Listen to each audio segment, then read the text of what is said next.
제가 지난 주일 엽기를 따라서 나는 티끌입니다. 그런 설교를 한 다음에 철학적이기도 하고 또 좀 뭔가 무거운 마음도 있고 그래서 이번 주일에는 나는 행복합니다. 그런 설교를 하려고 작정하고 또 작정을 하였습니다. 마침 오늘 본문도 또 하나님을 사랑하고 이웃을 사랑하라는 그런 말씀이어서 사랑을 풍성하게 나누는 그런 말씀을 나누고 싶었습니다. 근데 본문에 들어가서 본문을 이렇게 들여다보고 나서 자꾸 마음이 흔들렸습니다. 그 모든 사랑의 이야기 전에 예수께서 하신 말씀이 있어서 그렇습니다. 예수님이 그 사랑에 관한 이야기를 하기 전에 무슨 이야기를 하셨는가 하면 우리 하나님은 유일하시다는 말씀을 하셨습니다. 그래서 이 말씀을 또 뭔가 그냥 지나치고 갈 수 없어서 오늘은 이 말씀에 좀 힘을 기울이고 사랑하는 이야기는 다음 주에 하려고 합니다. 그래서 오늘 말씀이 유일하신 하나님의 이야기하기가 쉽기도 하지만 어렵기도 해서 좀 어떨지 모르겠습니다. 하나님에 대한 이런 하나님의 유일성에 대한 말씀을 오늘 좀 나누려고 합니다. 그래서 첫 출발이 무척 철학적으로 느껴질 수도 있고 오늘은 또 제가 철학자 이야기 아니고 수학자 이야기를 잠깐 하려고 하는데 그래도 어려운 수학 이야기는 아니고 우리가 알아들을 만한 이야기들입니다. 그래서 이렇게 기초를 수학자 이야기 들으면서 기초를 탄탄히 해서 다음 주에 정말로 기초 탄탄 이렇게 해가지고 다음 주에는 사랑과 행복의 이야기를 나누도록 그렇게 했으면 좋겠습니다. 오늘은 귀를 좀 더 세우고 정신을 차려서 갔다 가면 졸음이 올지도 모르는데 제가 짧은 말씀으로 말씀하려고 합니다. 앨런 샌디지라는 천문학자가 수학적인 것도 많이 가지고 앨런 샌디지라는 천문학자가 우주의 탄생과 관련해서 이런 말을 했습니다. 나는 우주의 이런 질서정연한 현상이 오로지 무질서에서만 비롯되었다고는 절대 믿을 수 없다. 반드시 이 우주는 어떤 구성 원리가 존재했을 것이다. 그래서 신은 이해할 수 없는 신비인 동시에 이 우주에 나를 포함해서 우주의 존재의 기적을 해명해주는 열쇠다. 이렇게 말하였습니다. 좀 다르게 제가 이걸 좀 풀어서 이야기하자면 세상에 존재하는 모든 것이 하나님을 생각나게 한다는 말입니다. 그리고 이런 연구들을 모아서 신의 생각이라는 책을 쓴 수학자 이고르 보그다노프, 이름도 굉장히 어렵죠. 이고르 보그다노프라는 사람이 이런 신적인 질서가 세상 현실에서는 하나의 체계로 정리되어 있다고 말하였습니다. 그리고 그 체계는 바로 수학적인 체계이다. 이렇게 말하였습니다. 세상이 아무리 복잡해도 이 우주에 하나로 통하는 원리가 있는데 그 수학적 원리라는 것입니다. 그래서 수학적 원리는 하나이다. 그리고 이 보그다노프는 함께 이렇게 말했습니다. 우리가 보는 물질적 세계가 수학적 법칙에 의해서 결정되는 한은, 그러니까 이 물질적 세계가 수학적 법칙에 의해서 결정되는 한은 그 하나의 수학적 원리 법칙을 따라서 존재하는 단 하나의 우주만이 존재한다. 그리고 수학이 이렇게 정연하게 관철되도록 하는 질서의 종결자가 있는 것 같아. 그래서 우주가 하나 있고 한 우주의 하나의 수학, 그 하나의 수학을 온전히 다스리시는 한 분의 신, 수학자가 이렇게 이야기를 하였습니다. 이런 신의 존재를 수학자, 물리학자들은 진작부터 이렇게 생각하고 있는 것 같습니다. 그러니까 많은 수학자들이 좀 이제 종교가 이거는 이제 우리 기독교만의 이야기는 아니고 종교가 좀 다르다 할지라도 많은 수학자, 물리학자들이 이 부분에서 상당히 많이 일치하고 있는 것 같습니다. 근데 제가 그 이제 수학자, 물리학자 뭐 이런 사람들의 천문학자 이런 사람들의 이야기인데 오늘 우리가 읽은 본문에서 예수님이 그 사실에 대하여서 말씀합니다. 수학은 빼고 신학만으로 예수님이 29절에서 이렇게 말씀합니다. 주 곧 우리 하나님은 유일한 주시라. 한 분 하나님이었어요. 그러니까 수학자들은 뭐 하나의 수학과 하나의 우주와 그 뒤에 한 분의 신 이렇게 생각하고 있는데 예수님은 그런 이제 학문적인 이야기 다 접어두고 주 곧 우리 하나님은 유일한 한 분의 주이시다 이렇게 말하고 있습니다. 그래서 주님의 이 말이 분명히 수학적 명제는 아니지만 수학과 얼마나 딱 맞아떨어진지 가만히 생각해보면 굉장히 전율이 나는 이런 내용입니다. 그래서 우리의 믿음이 하는 일은 저 학자들이 말하는 한 분이신 신과 예수께서 말씀하시는 한 분 하나님이 같은 분이라고 깨닫는 것, 그것이 우리의 믿음이죠. 여러분, 제가 지금 다른 목사님들이 거의 한 적이 없는 아주 탁월한 논증을 하였습니다. 여러분들이 잘 알아들으시고 그것이 이렇게 마음 가운데 들어가서 나중에 시간을 보내면서 은혜가 되었으면 좋겠습니다. 그래서 과학적 원리를 연구한 이 많은 학자들은 한 분의 신을 그들이 이제 가슬로서 말하는데요. 그리고 예수님은 가슬로서 말하는데 예수님은 하나님이 바로 그 분이라고 말하고 있는 것입니다. 그리고 예수님은 그 말에 더 이어서 예수님이 하신 이야기는 뭔가 하면 내가 바로 그분의 아들이라고 또 말씀하시는 것이죠. 벌써 머리에 좀 쥐가 나려고 하시죠? 제가 한마디만 더 해보겠습니다. 수학은 추상 속에서 수의 원리이고 그 수학이 이렇게 적용된 물질적 세계는 그냥 물질일 뿐입니다. 그런데 이제 수학자와 물리학자들이 같이 연구를 해본 즉 수학과 물리학이 아주 긴밀하게 연결되어 있다는 걸 다 깨닫게 되었죠. 그래서 물질들이 수학의 원리를 벗어나지 않는다고 그들이 함께 말합니다. 그렇다면 물리가 세상의 여러 가지 이치가 수학적 원리를 정확히 따르기 위해서는 수학과 물리학 사이에, 수학과 세상 모든 사물들 그 사이에 그 관계를 연결시켜주는 상수가 있어야 해. 이게 굉장히 어려운 이야기죠. 자기가 수학과 물질 세계를 연결시켜주기 위해서 상수. 그래서 여러분 혹시 수학과 물리학 공부 좀 해보시면 뭐 상수 K, 상수 E, 뭐 상수 시그마 이런 그런 거 배운 적 있죠. 그런 것들이 다 우리가 뭐 수학과 물리학, 화학 이런 데서 말하는 여러 그 상수들은 무엇을 연결시켜주는 그 상수인가 하면 수학과 물리의 세계를 연결시켜주는 상수들입니다. 그래서 그 상수가 있어야 하는데 이 물리학자들의 이야기가 그 상수의 체계가 너무나 정연하고 절대적으로 관철되고 그래서 그 상수가 관철되는 한은 세계가 단없이 존재하고 있다는 것입니다. 그래서 이 물리학자들이 볼 때 하나님은 바로 이 상수들을 지배하는 상수들의 통치자 이렇게 볼 수도 있는 것이죠. 하나님이 그 상수들만 지배하고 계신 것은 아니지만 그렇습니다. 그래서 근데 세계가 이렇게 하나로서 존재하는 것은, 그러니까 세계가 이렇게 하나로서 존재하는 것은 오직 한 분 하나님이 존재하신다는 것을 우리에게 그대로 알려줍니다. 그러니까 세계가 이렇게 하나로서 존재하고 있는 것 자체가 하나님이 한 분이시라는 걸 알려준다는 것이죠. 만약에 하나님이 두 분이라면 하나님 두 분이 막 싸워가지고 막 수학적 원리가 이랬다 저랬다 해도 세상이 막 지지고 볶기가 세상이 남아나지 않는 겁니다. 세상에 이렇게 질서 있는 세계가 있다는 것은 한 분 하나님은 그대로 보여준다는 것이죠. 성경에 대하여서 수학자들과 과학자들의 역할을 할 수 있는 건 여기까지입니다. 모든 과학자가 또 지금 제가 이야기하는 것처럼 생각하지는 않는데 그러나 굉장히 깊이 수학을 연구하는 분들이 이런 이야기들을 하고 저도 그런 책을 읽었습니다. 그런데 이 수학자들과 과학자들이 우주의 존재에 대한 기본을 찾아야 되겠다 이렇게 마음먹고 한 걸음 한 걸음 자꾸 찾아 들어가게 되면 그렇게 찾아 들어가게 되기만 하면 이렇게 정밀하지만 신비한 신의 존재에 도달하게 된다는 것이 이런 아까 보그단 오프라는 사람의 이야기인 것입니다.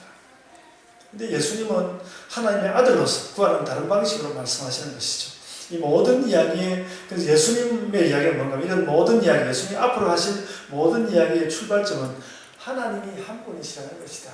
그래서 우리가 이 땅 가운데서 하고 있는 모든 이야기들과 성경에서 하고 있는 모든 말씀의 출발점은 하나님이 한 분이시다. 하나님이 한 분이시다는 거기로부터 우주도 출발하고 성경도 출발하고 우리의 모든 삶도 그렇게 출발한다는 것입니다.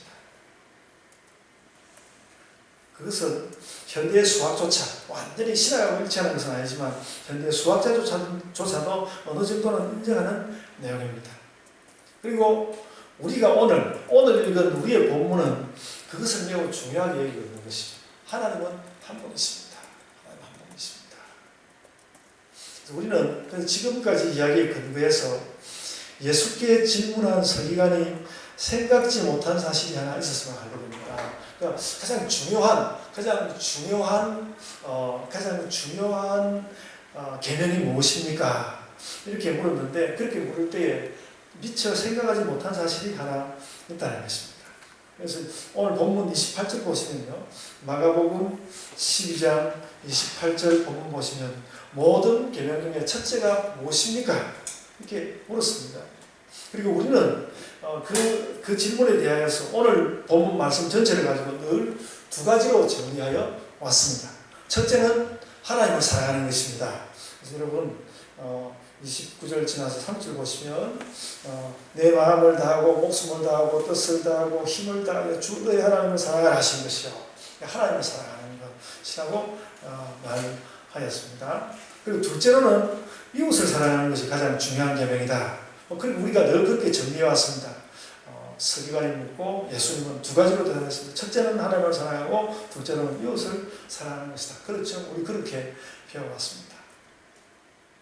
서기관도 그런 말을 듣고 싶었고 우리도 대략 그렇게 정리합니다.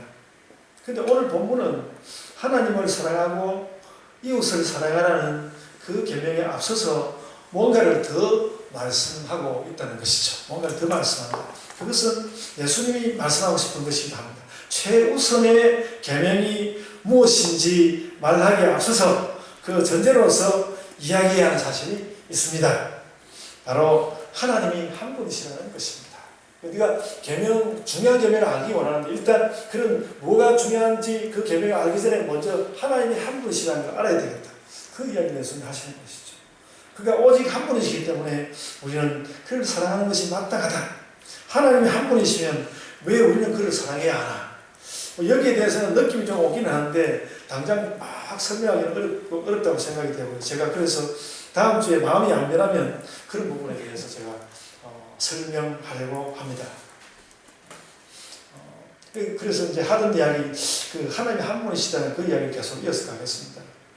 이제 말씀 좀 다음 단계로 전개를 해야 되겠는데, 우리에게서 가장 중요한 계시인데, 계시라는 건 하나님께서 우리에게 열어서 보여주신다는 것이죠. 우리에게 가장 중요한 계시인데 우리가 살면서는 별로 많이 주목하지 않았던 것을 오늘 우리는 주목하고 있는 것입니다. 하나님은 한 분이시다라는 것입니다. 너무 당연하다고 생각하기도 하고 생각하면 머리 복잡하니까 그냥 덮어두었던 하나님은 한 분이시다. 그래서 우리는 그 이야기를 오늘 말씀 가운데 제가 수학자들의 이야기와 예수님의 말씀을 통해서 이야기를 했고요. 그렇다면 이 계시를 하나님은 한 분이시다라는 이 계시를 우리는 어떻게 받아들이면 좋을까? 그러니까 이런 말씀이 있음에도 불구하고 우리가 그렇게 별로 주의하지도 않았고 때로는 또 머리 복잡하니까 덮어두었고 그렇게 했는데 이 하나님 한 분이시다. 혹은 또 여러 가지 하나님께로 주어지는 계시에 대해서 우리가 어떤 자세로 나아가는 것이 좋을까? 그런 문제가 있다는 것이죠. 그래서 여러분 우리는 오늘 본문에 나오는 서기관을 대단히 주목해서 보아야 합니다. 이 서기관을 주목해서 보아야 합니다.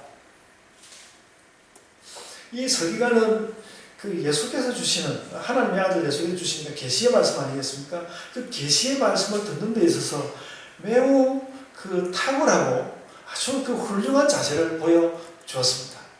우리는 오늘 그 하나님이 한 분이시다라는 그 계시와 함께 그 계시를 듣는 그 서기관의 자세를 배워야 합니다. 이 서기관은 예수님의 말씀이 주어졌을 때 적극적으로 그 말씀을 받아들이고 그것을 다시 반복하여서 말하였습니다. 이것이 계시를 받아들이는 방법입니다. 계시를 적극적으로 받아들이고 그것을 다시 되뇌이면서 그것을 실행하는 것. 그래서 계시는 그냥 계시로 있지 않고 그 계시에 해당하는 우리의 반응을 요청합니다. 아까 말씀드린 대로 예수께서 그 29절부터 31절에서 가장 중요한 계명이 무엇인지 말씀을 했는데 이 서기관은 그 말씀을 즉각적으로 받아들였고 그래서 32절과 33절에서는 그 서기관이 예수의 말씀을 받아들여서 다시 반복하여서 말씀하는 것이 나와 있습니다.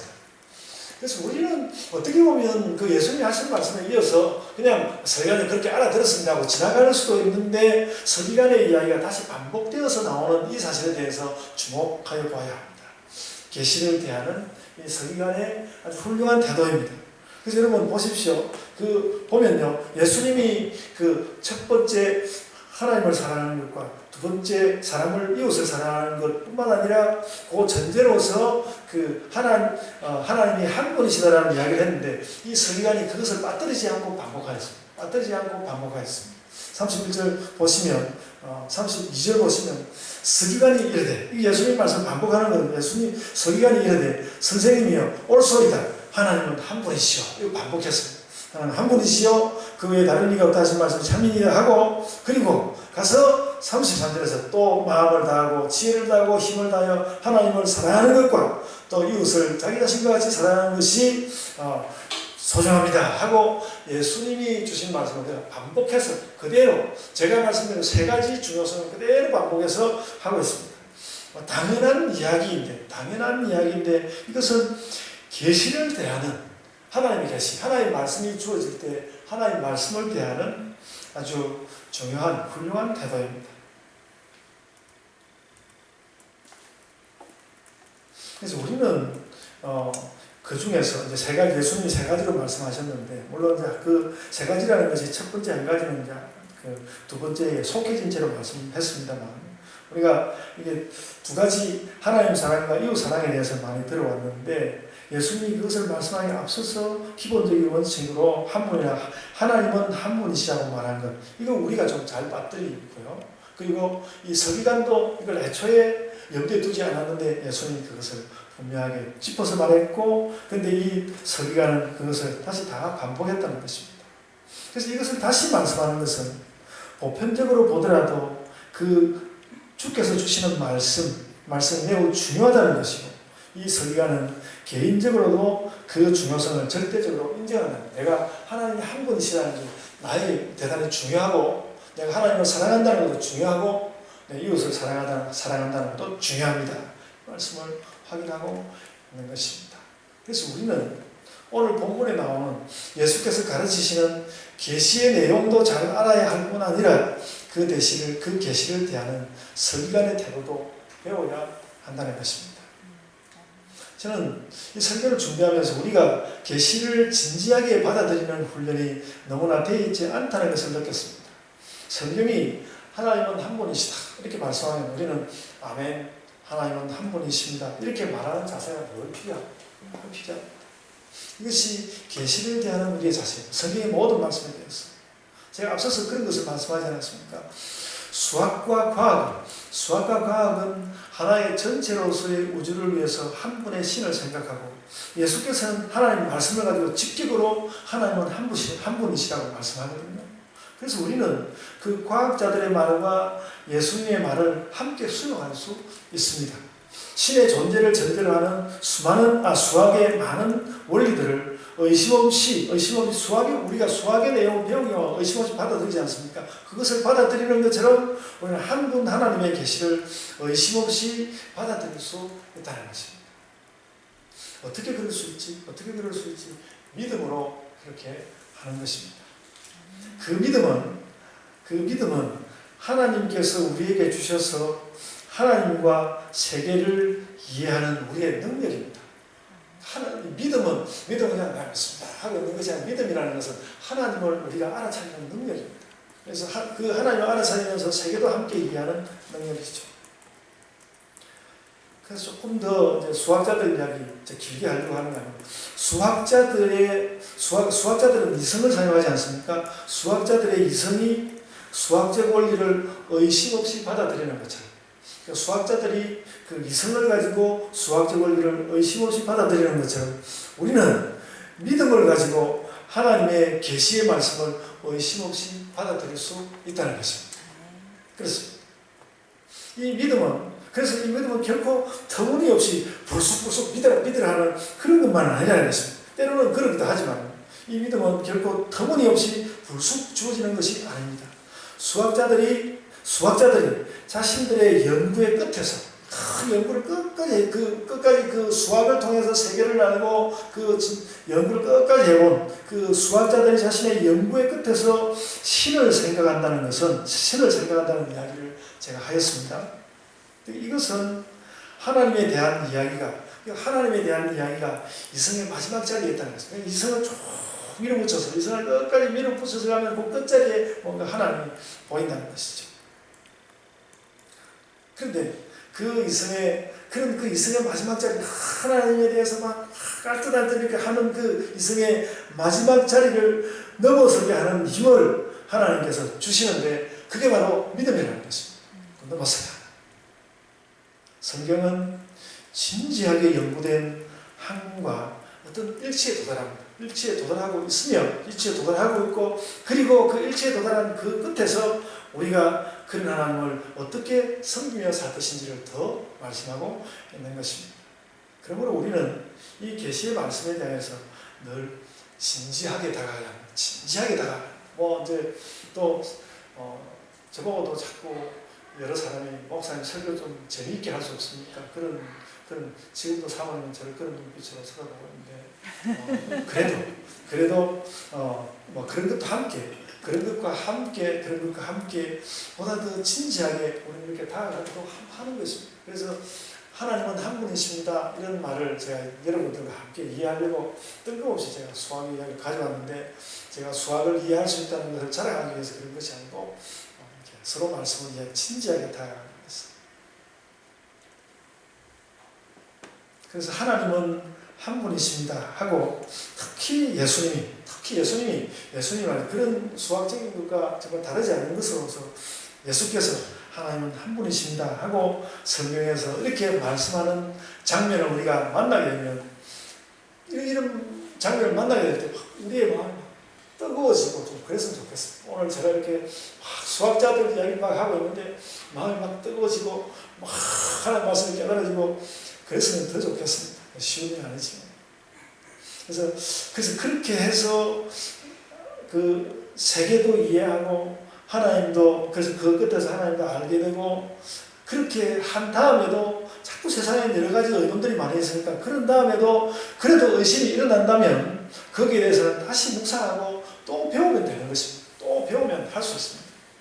그래서 그런 모든 과정 중에서 우리는 계시의 말씀을 기본적으로 어떻게 받아들일 것인가. 그래서 이런 모든 과정 중에 우리는 계시의 말씀을 기본적으로 어떻게 받아들일 것인가.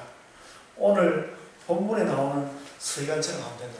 그러니까 계시의 말씀을 마치 수학자들이 이성으로 받아들이는 것을 받아들이는데, 그런 하나님의 말씀을 알고 우리가 그 말씀을 받아들이는 태도를 어떻게 할 것인가. 서기관처럼 하면 된다는 것입니다. 예수님이 세 가지를 말씀하시니까 저도 세 가지를 말씀합니다. 그가 계시를 받아들이는 형식과 내용이 모두 예수님이 말씀하는 말을 떠나지 않았습니다. 예수께서 말씀하시는 내용대로, 예수께서 말씀하는 형식대로 그대로 아멘 하면서 표현하였습니다. 아까 우리 찬양할 때 다 표현 못해도 표현하리라, 이렇게 표현했습니다. 여러분, 날이 갈수록 학문이 발전하고 세계도 변합니다. 그래서 성경에 대하여서도 자꾸 의문과 새로운 관점이 일어나죠. 온갖 사람들이, 제가 요즘 그런 학자들 이야기도 좀 하고 그랬습니다. 온갖 이론들이나 자꾸 그들이 모두 다 힘을 합쳐 사실 성경을 무너뜨리려고 하는 거예요. 그들이 원래 의도는 성경을 무너뜨리려고 하는 것이 아니었다 할지라도 성경을 무너뜨리려고 하는 관점이 너무 많고, 어떤 사람은 아예 성경 이렇게 고대의 어떤 책이라고 무시해버리는 사람도 있습니다. 그런 관점이 자꾸 일어난단 말이죠. 그러나 우리 기독교인들은 하나님의 계신 성경을, 그러니까 우리의 모든 암과 모든 믿음과 삶의 뜨거운 것이 어디 있는가 하면, 먼저 계신 성경을 먼저 아멘 하고 그것을 견고히 받고 난 다음에, 그런 다음에 우리 시대의 생각과 다른 것을 비교 연구하면 된다는 것입니다. 비교 연구하면 된다. 그러면 반드시 우리의 갈 길이 있습니다. 반드시 갈 길이 있습니다. 이것이 우리가 계시를 대하는 태도입니다. 그리고 세계를 이해하는 태도입니다. 왜냐하면 우리의 믿음은 우리의 믿음이라는 것은 우선은 이성과 일치되어 있고 또 한편 그 이성의 마지막 자리에 서서 하나님의 신비로 초월해가는 힘이 있기 때문에 그렇습니다.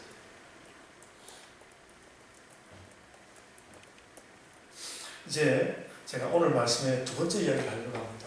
그러니까 하나님은 한 분이십니다 라는 계시를 말씀했고, 두 번째로 그런 계시를 어떻게 받아들이는가 반복해서 말씀한다 이렇게 이야기했는데, 세 번째 이야기를 제가 하려고 하는데요, 전혀 다른 이야기일 수도 있는데 우리가 계시를 이렇게 완전 반복형으로 잘 받아들이는 것은 뜻밖의 자리에서 힘을 발휘하게 된다는 것입니다.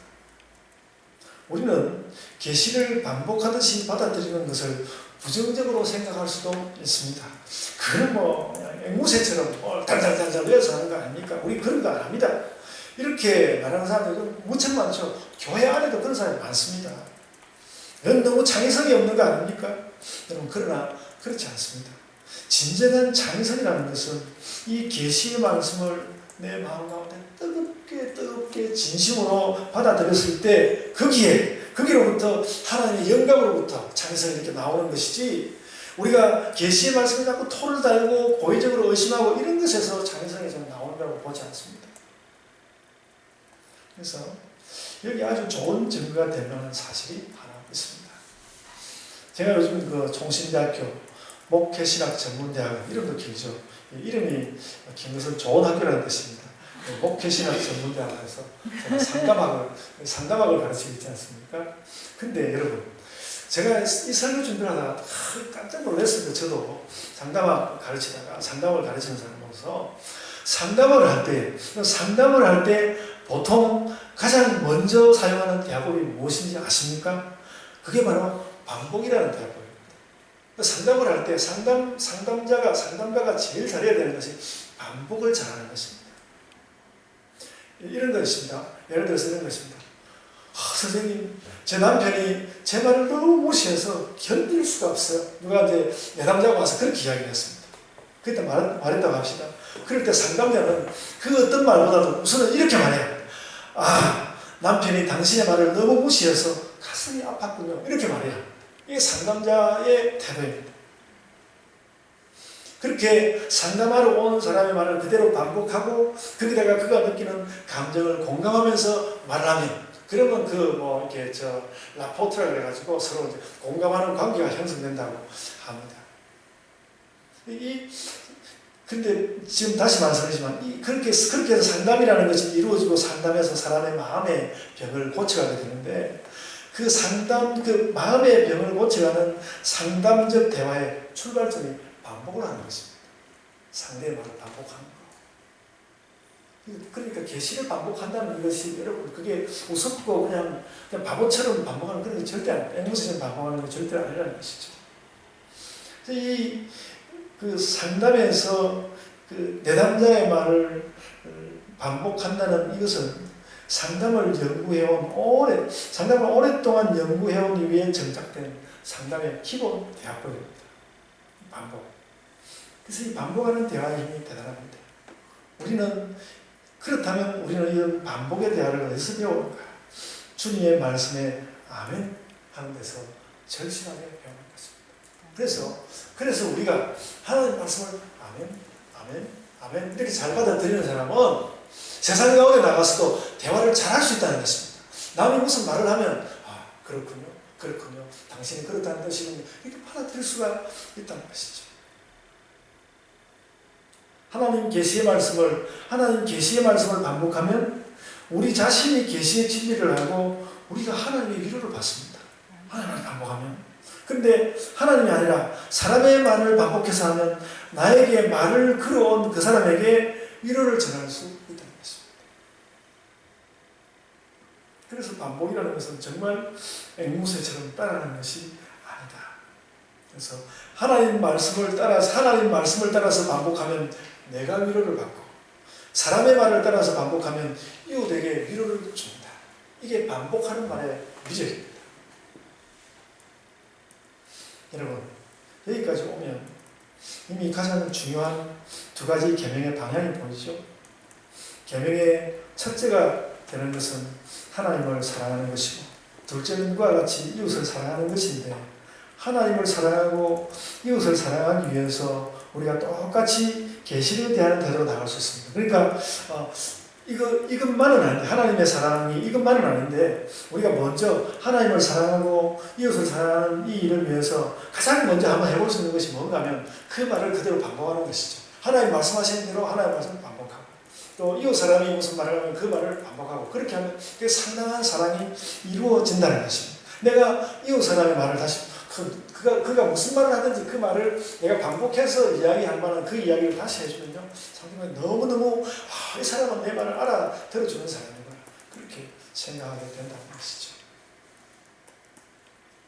그래서 계시에 근거하여서 사랑을 이야기하려 한다면 사랑의 첫 출발은 상대의 말을 무너뜨리지 않는 데 있습니다. 여러분, 제가 이 생각해보니까, 오늘 아침에 생각을 해보니까 제가 제 아내에게 이 말을 너무 많이 했습니다. 제가 무슨 말을 하면 제 아내가 저보다 조금 더 똑똑하거든요. 그래가지고 제가 무슨 말을 하면 여보 그거 아니야 이런 거야. 그런 말을 너무 많이 들었어요. 그래서 제가 여보 그게 아니고 당신 일단 내가 무슨 말을 하거든요. 맞아 그럼 내가 그렇게 이야기하고 난 뒤에 당신 하고 싶은 말 있거든 해라. 그런데도 그 이야기를 제가 30년 동안 한 30번을 해줬을 텐데 오늘날도 이야기하고 불쑥 튀어나오면 여보 그거 아니야 이렇게 튀어나오고, 그래서 제가 내가 왜 이렇게 말을 할까? 좀 더 말을 잘할 수 없을까? 어떻게 하면 저것을 고칠 수 있을까? 이런 생각을 이렇게 하면서 막 여러 가지 생각을 해봤는데, 생각을 해보니까 그게 사모님의 잘못이라기보다는 저에게서 나가는 것이라는 느껴서 내가 이렇게 말하는 거예요. 사모님 무슨 말하면 말도 안 되는 소리 하지 마라 그런 것부터 시작해서 그 말을 받아들이지 않는 말들, 그런 것들이 너무 많이 있는 거죠. 그래서 제가 더 많이 반성해야 되겠다. 여러분들, 그러니까 부부 간의 말들은 그래서 굉장히 많습니다. 그래서 상대방을 인정하지 않는 것이죠. 여러분들도 꼭 부부가 아니라 무슨 이야기든지 이야기 한번 해보십시오. 이야기를 하면서 맨 먼저 말을 들어갈 때 그의 말을 반복해주고 들어가는지, 아니면 그 무슨 이야기를 들으면 무슨 이야기를 바로 그 반박하는 말. 그러니까 여러분 그런 거 있지 않습니까? 내가 어디에서 이 좋은 물건을 내가 5만 원 주고 샀다.